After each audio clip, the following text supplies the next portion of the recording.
महामारी के खिलाफ जारी जंग में हर कोई जीत का लक्ष्य भेदने की जुगत में जुटा हुआ है। सबका मकसद एक ही है, कोरोना की चेन को तोड़ना, महामारी पर प्रहार करना और देश की अर्थव्यवस्था को पटरी पर लाना। नमस्कार, मैं हूं शमशेर सिंह और आप देख रहे हैं हमारा खास कार्यक्रम लॉकडाउन जारी, कितनी तैयारी।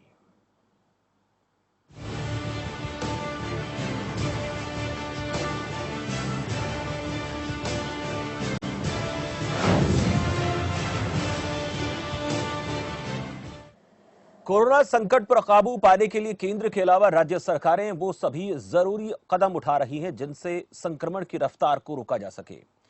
राज्यों के मुख्यमंत्री भी इस महामारी की रोकथाम को लेकर किए जा रहे सभी कार्यों पर खुद निगाह बनाए हुए हैं। मुख्यमंत्री कार्यालय और आवास में सुबह से लेकर शाम तक बैठकों का सिलसिला चलता रहता है। कोरोना के खिलाफ जंग को लेकर राज्यों की रणनीति भले ही अलग अलग लगे, लेकिन सभी का लक्ष्य ज्यादा से ज्यादा लोगों को इस महामारी से बचाना है।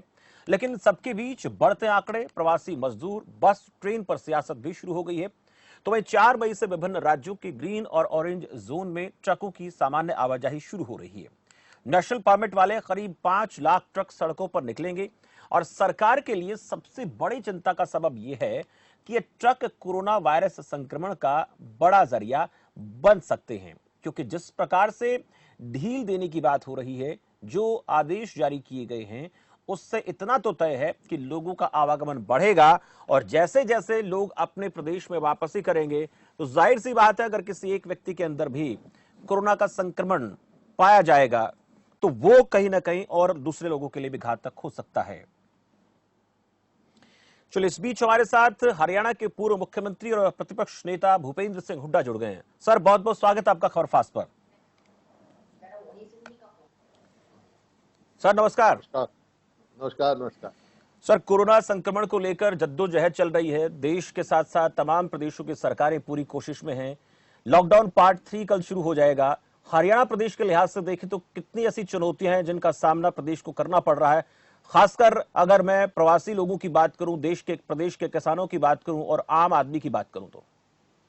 देखिए, चुनौतियां तो पूरी दुनिया के सामने, ये महामारी पूरी दुनिया में जी। तो चाहे केंद्र सरकार हो चाहे प्रदेश सरकार हो, चुनौतियों ही भरा है जी। और चुनौती का अकेली सरकार भी मुकाबला नहीं कर सकती।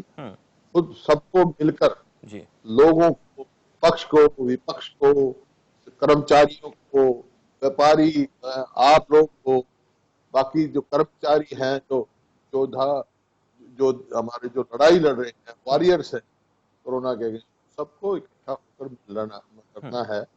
आज जो जरूर समस्या आई है, जहां तक हरियाणा का सवाल है जी, प्रवासी आपने मजदूरों की बात कही।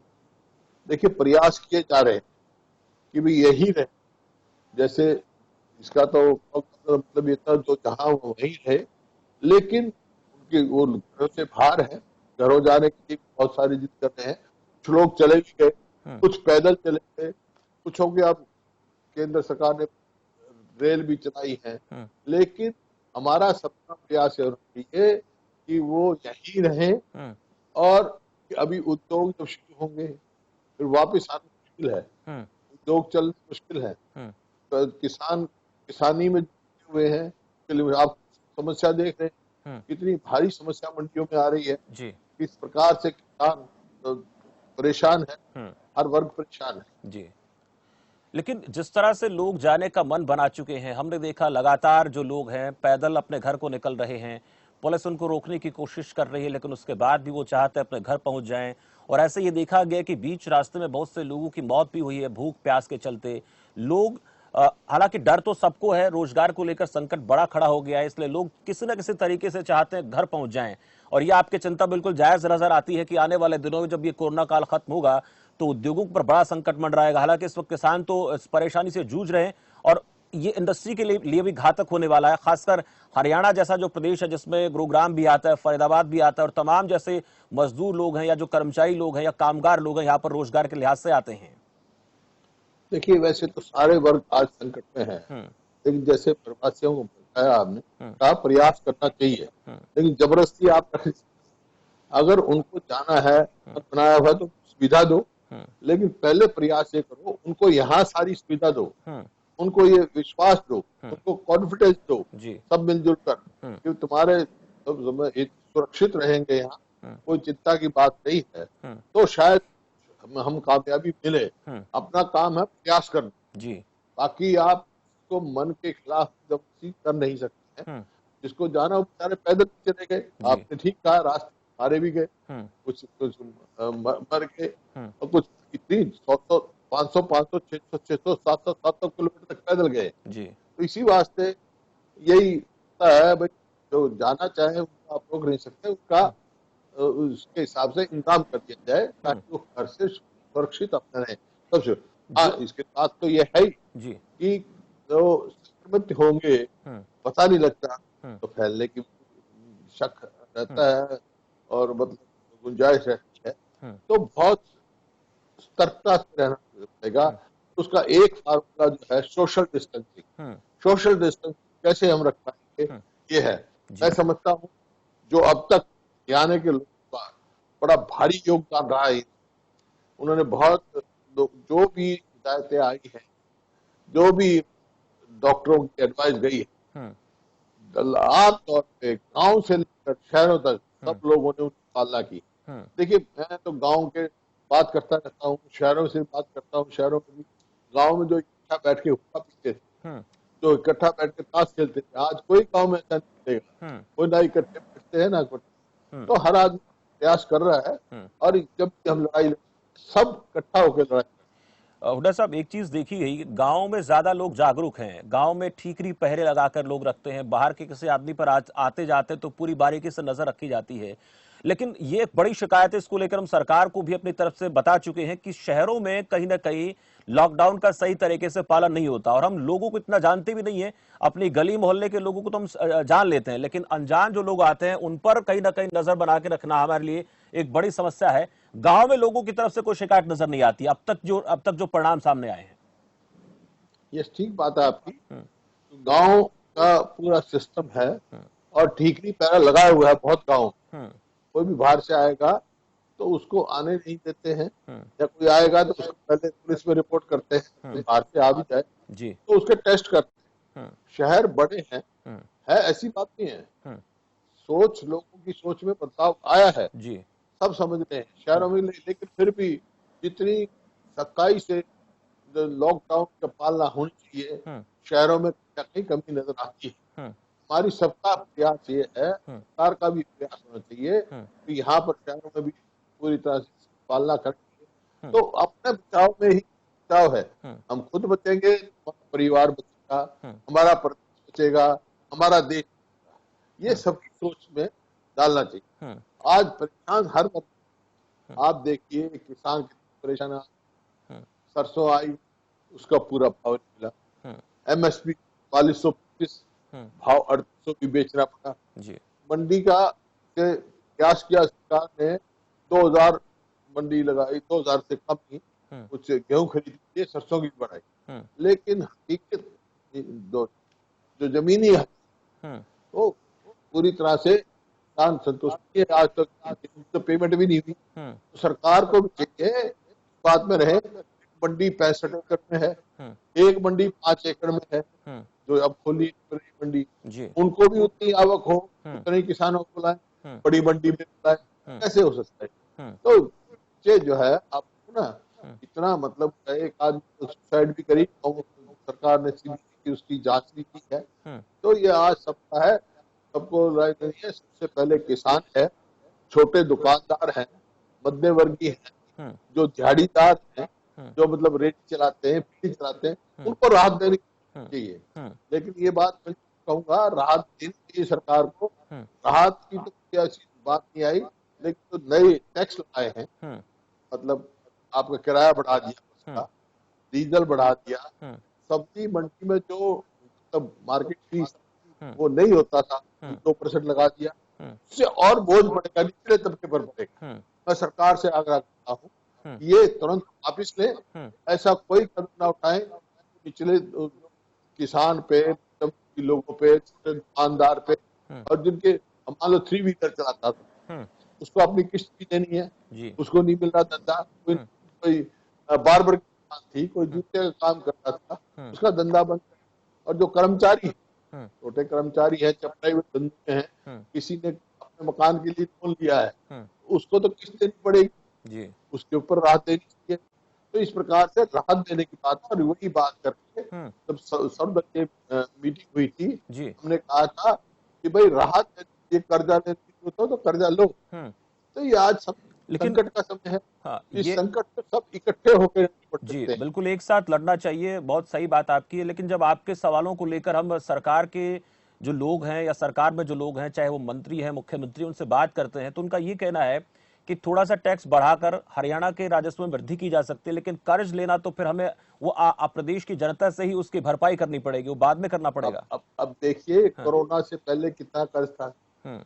जहां तक लोगों को राहत देने के लिए है, कर्ज देने को हर्ज नहीं। तो आप ठीक बात है, आर्थिक स्थिति ठीक नहीं है सरकार की, मैं मानता हूँ इस बात को। तो ये गरीब आदमी वोट डालने से काम नहीं होगा। ये हाँ, आप शराब में बढ़ाया, आप 1 रुपए की बजाय 5 रुपए बढ़ाओ, 10 रुपए बढ़ाओ, कितना ही बढ़ाओ। जो उच्च स्तरीय लोग हैं, जिनकी 10 करोड़ से ज्यादा जायदाद है, आमदनी, उस पे लगा दो। आप जो ट्रांसपोर्टेशन आएगी, ट्रक पे लगा दो। और बहुत जरिए हैं, बहुत जरिए हैं, बहुत और तरीके हैं। लेकिन डीजल पे बढ़ाना, जबकि पहले वो ज्यादा है, और किसान को अब अगली फसल बोनी है। किसान को अंतर्राष्ट्रीय तो मार्केट में और तेल के महंगा दामों पड़ में गिरावट भी इस वक्त नजर आती है। अंतर्राष्ट्रीय गया। मार्केट की बात करें तो तेल, कच्चे तेल के दाम बहुत गिर गए हैं। अंतरराष्ट्रीय स्तर पे कम है। और हरियाणा में जो पैठ जो हमारे समय में 9.24 था, जी। आज 17% ज्यादा कर दिया। अब 1 रुपया और बढ़ा दिया, जिसका कोई औचित्य नहीं है। कोई बहुत ज्यादा अब आमदनी के जरिए ढूंढो, और तरीके हैं, लेकिन ऐसे ढूंढो जो गरीब आदमी पे, मध्यम वर्गीय लोगों पर बोझ ना पड़े। आज दुकानदार है, वो कहाँ जाएगा? आज थ्री व्हीलर वाले ने कर्जा लेके चलाना था, उसको तो झाड़ी रेडी वाला है, उनका क्या? कोई नाई खोल रखी, जूते खोल रखे, वो तो सुबह कमाते शाम हो जाते हैं। इसी प्रकार छोटे कर्मचारी हैं, कर्मचारी समय पे तनख्वाह जाए, सबको मिले, ताकि मतलब समाज में बेचैनी ना फैले। और राशन की पे तो राशन समय पर वहाँ पे समय पे राशन पाओ। ग्रीन कार्ड है, उनको भी राशन चाहिए। कहा था सरकार ने, अब कितना धरातल में पहुंच रहे हैं, ये उसको देखना है कि ये ठीक है। बीपीएल से होता है या एपीएल पे होता है ग्रीन कार्ड। मेरा भी ग्रीन कार्ड है, मैं नहीं जाऊंगा ये, लेकिन जो थ्री व्हीलर चलाता है, जिसकी आज नहीं है, उसको कर्जा दे रहे हैं। तो राशन जो भी राहत देना है, राहत कर हो सकते। राहत की आपने बात की, जैसे राजस्व को लेकर बात की आपने, शराब के ठेके खोलने को लेकर आज हम देख रहे थे डिप्टी सीएम की तरफ से प्रेस कॉन्फ्रेंस हुई, उसमें उन्होंने कहा कि ये हम जनता से राय मशवरा करेंगे कि खोलना चाहिए कि नहीं खोलना चाहिए। तो राजस्व के लिहाज से ये बड़ा जरिया तो है। आपको क्या लगता है, अगर विपक्ष इसमें अपनी राय देना चाहे तो विपक्ष की क्या राय होगी, ताकि सरकार के लिए आसान हो जाए कि क्या करे क्या ना करे? शराब के ठेके नहीं खोलने चाहिए, लेकिन अब जब सेंट्रल गवर्नमेंट के होम मिनिस्ट्री की इंस्ट्रक्शन आ गई, अगर वो तो आप हरियाणा सरकार पे है, उस पे जितना मर्जी टैक्स लगा दे, शराब पे लगा दे, सिगरेट पे बढ़ा दे, और बहुत जरिए हैं जी। अब किसान जो सबसे पहले तो आज किसान परेशान है, इसको जो मंडी भरी पड़ी है, आवक कैसे आएगी? मैंने सुझाव दिया था कि कारण बनाया, स्कूल और कॉलेज अभी खुलने वाले नहीं, मंडी में जैसे ही किसान लेके आए, लिफ्टिंग करके वहां ले जाए, ताकि आप मंडी तुरंत खाली करना चाहिए। बारिश हो रही है, अब किसान अपनी मंडी में ले आता है, और ऊपर से बारिश हो जाती है, उसका क्या कसूर? तो ये आप ये चर्चा हम शुरू में कर भी रहे थे कि मजदूरों की बहुत बड़ी समस्या है। तो आवक तो अच्छी खासी हो रही है, आवक को लेकर के कोई ज्यादा किसान को चिंता नहीं, लेकिन उठान को लेकर बात करें तो ये बड़ी चुनौती है।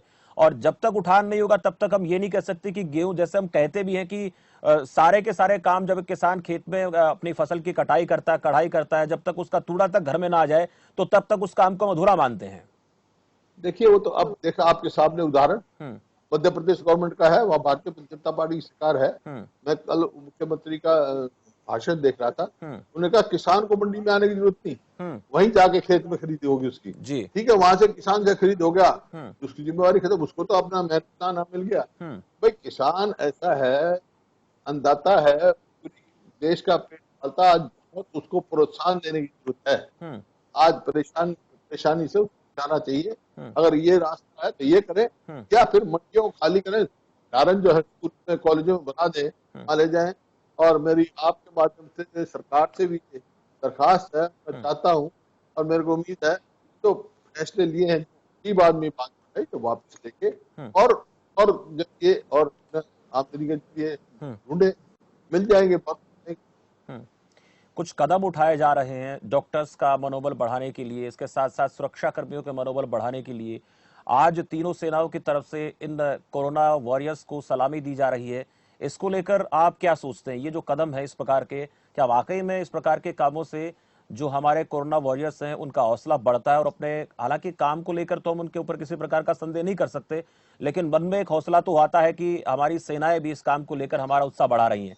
आप क्या सोचते हैं? नहीं नहीं, अच्छी बात है, कोई इसका मेरे को वो नहीं है। हम्म। एक असली जो है हम्म। प्रोत्साहन तो बढ़ाने चाहिए उनका। जैसे हरियाणा सरकार ने स्वास्थ्य कर्मचारियों की जितने ये रहा डबल तनख्वाह करी, हम्म। तो इसी तरह इस पुलिस है, सफाई कर्मचारी है, हम्म। सबकी जो है प्रोत्साहन देना चाहिए। हम्म। और गरीब आदमी की मदद करनी चाहिए। हम्म। उसमें जब तक उनको प्रोत्साहन नहीं देंगे, हम्म। ये विश्वास नहीं पैदा करेंगे हम्म। कि हाँ हम साथ खड़े हैं, हम्म। हालांकि सबको इकट्ठा होकर लड़ना है। हम्म। तो मेरा यही निवेदन है हम्म। और यही आग्रह है हम्म। और यही उम्मीद है और यही जोर से मेरी आवाज है। जी। तमाम राज्यों के मुकाबले हरियाणा को कहां देखते हैं आप कोरोना से लड़ाई में? हालांकि शुरू में हम देख रहे थे कि जो ठीक होने वालों का जो आंकड़ा था वो बहुत अच्छा था, अच्छी खासी परसेंटेज में हम पहुंच गए थे। लेकिन जैसे पिछले 4-5 रोज से हम देखें तो बहुत सी ऐसी सब्जी मंडियां, चाहे हम बहादुरगढ़ की बात करें, सोनीपत की बात कर लेते हैं, सोनीपत में कई मामले सामने आए।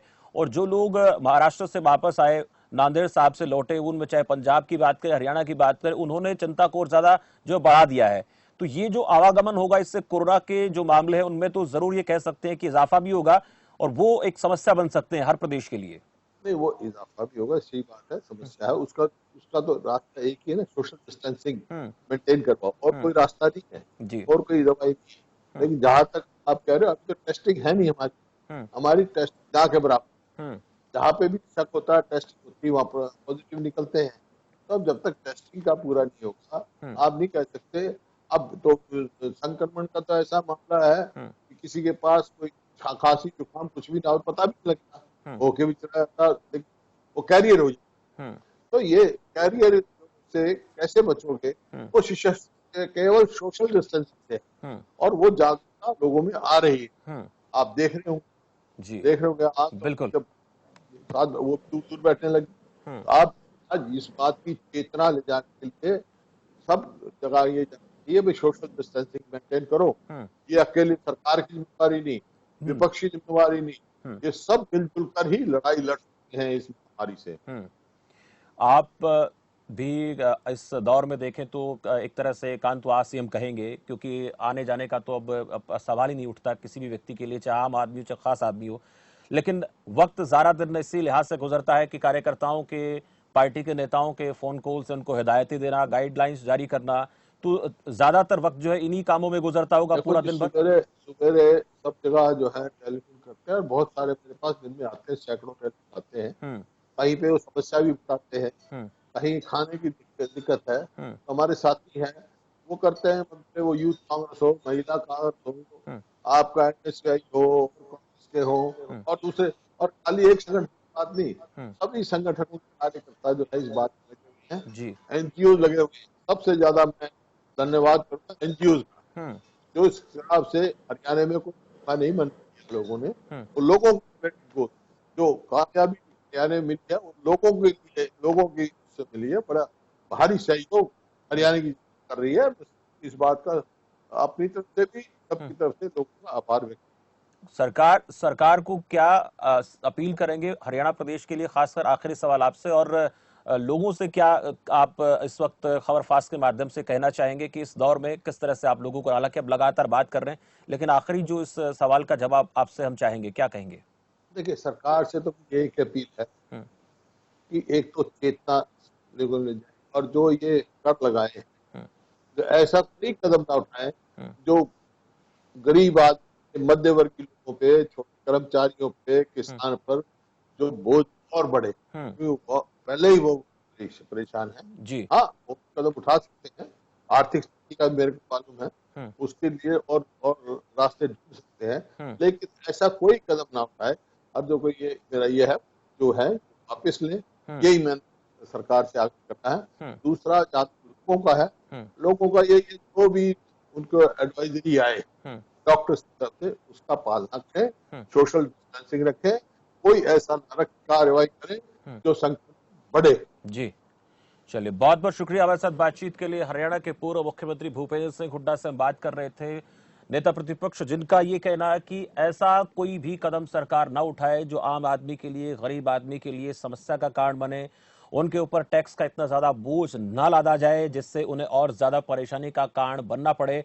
उनका ये कहना था कि आप ऐसा कोई काम कर सकते हैं, जैसे शराब को लेकर बात हुई, उसके ऊपर जो सेस की बात हो रही है उसको और ज्यादा बढ़ाया जा सकता है, कोई दिक्कत नहीं है। तंबाकू, बीड़ी, गुटखा जो ऐसे पदार्थ हैं जिनको लेकर हर आदमी प्रभावित नहीं होता है, लेकिन जो लोग खरीदते हैं वो ज्यादा प्रभावित होते हैं, उसको कहीं ना कहीं सरकार उस टैक्स को बढ़ा सकती है। हालांकि तकनीकी खामी के चलते बहुत ज्यादा स्पष्ट तरीके से हम नहीं सुन पा रहे थे, लेकिन बड़ी बात यही थी उनकी कि सरकार को ऐसा कदम उठाना चाहिए। विपक्ष का उसमें पूरी तरह से सहयोग है और हमारी पार्टी के जितने नेता हैं या फिर एनजीओ है वो काम में लगे हुए हैं। और साथ साथ ये भी कहा उन्होंने कि जिस तरह से ये पूरे संक्रमण का काल जो चल रहा है, संक्रमण के काल की बात करें तो सोशल डिस्टेंसिंग का पालन हम जरूर करें। जो भी लोग बाहर से आ रहे हैं, जिनको लाया जा रहा है, वो सोशल डिस्टेंसिंग का पालन करें और कोशिश ये रहे कि जितने कम से कम लोग अपने जिस प्रदेश में हैं वो वहां से अपने प्रदेश में जाएं, क्योंकि यहीं पर लोगों को काम करना पड़ेगा। आने वाले दिनों में जो लोगों को रोजगार की लेकर के दिक्कत आएगी, फिर वो लोग भागेंगे।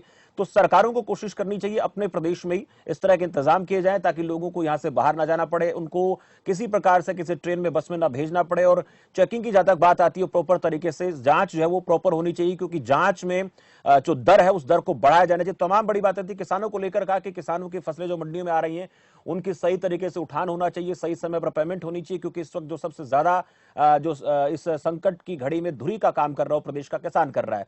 चर्चा लगातार जारी है, खास चर्चा को आगे बढ़ाएंगे, लेकिन उससे पहले वक्त एक ब्रेक का उछला। ब्रेक के बाद जल्द लौटते हैं।